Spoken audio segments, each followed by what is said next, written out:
Christ the lord. ఈరోజు దేవుడు మనకిచ్చినటువంటి వాగ్దానం ఏంటంటే, జకర్యా గ్రంథము 2వ అధ్యాయము 8వ వచనం.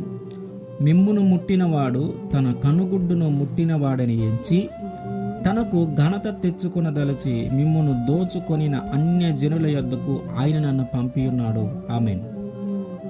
దేవుని యొక్క కాపుదల మన మీద ఎంతగా ఉంటుందంటే, మనల్ని ఎవరైనా ముట్టుకుంటే ఆయన కనుగుడ్డును ముట్టినట్టుగా ఆయన భావిస్తూ ఉన్నాడు. మన కంటికి ఏదైనా చిన్న ధూళి కణము కానీ ఏదన్నా తగలకుండానే మన కనురెప్పలు మనల్ని కాపాడుతూ ఉంటాయి.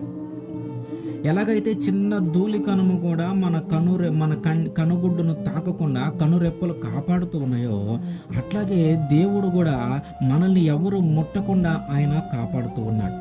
చిన్న శత్రువైనా పెద్ద శత్రువైనా శోధనైనా వ్యాధైనా ఏదైనా సరే ఆయన మనల్ని ముట్టకుండా ఆయన కాపాడుతూ ఉన్నాడు. ఆ శత్రువు ఎంత బలమైన వాడైనా కానీ వారు మనల్ని తాకనివ్వకుండా, వారు మనల్ని మీదకి రాకుండా ఆయన అడ్డుకుంటూ ఉన్నాడు. ఇజ్రాయేల్ ప్రజలు ఐగుప్తు దేశం నుంచి ఆ కానాను దేశానికి వెళ్తున్నటువంటి సమయంలో పగలు మేఘస్తంభం గాను రాత్రి అగ్నిస్తంభం గాను వారి ముందు ఉండి నడిపించాడు దేవుడు. ఎప్పుడైతే ఫరో సైన్యం వెనక నుంచి వస్తుందని అర్థమవుతా ఉందో, అప్పుడు ముందు ఉన్నటువంటి ఆ మేఘము, ముందున్నటువంటి అగ్నిస్తంభము ఇప్పుడు ఇజ్రాయేల్ ప్రజలు వెనక్కి వచ్చింది. ఈ ఫరో సైన్యానికి ముందును ఇజ్రాయేల్ ప్రజలకి వెనకను ఉండి వీరిద్దరి మధ్యలో అడ్డుగా నిలబడింది ఆ మేఘస్తంభము. అంటే ఈ ఫరో సైన్యము ఇజ్రాయేల్ ప్రజల్ని తాకకుండా, ఈ ఫరో సైన్యము ఇజ్రాయేల్ ప్రజలను చేరకుండా మధ్యలో అడ్డుగా ఉండింది ఆ మేఘస్తంభము.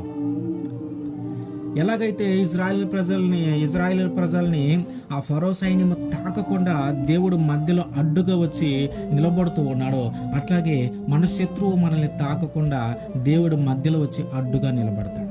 అందుకని ఆయన అంటున్నాడు, నిన్ను ఎవరైనా ముడితే నా కన్నుగుడ్డును ముట్టినట్టే.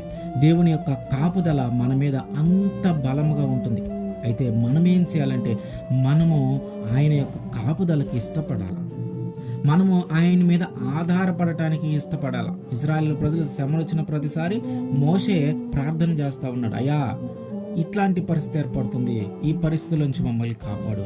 మనం కూడా అట్లాగే ఆయన మీద ఆధారపడి ఆయన కానీ అడిగితే మన శత్రువు మనల్ని తాకకుండా ఆయన మనల్ని రక్షిస్తూ ఉంటాడు, ఆయన మనల్ని కాపాడుతూ ఉంటాడు. ఆమేన్.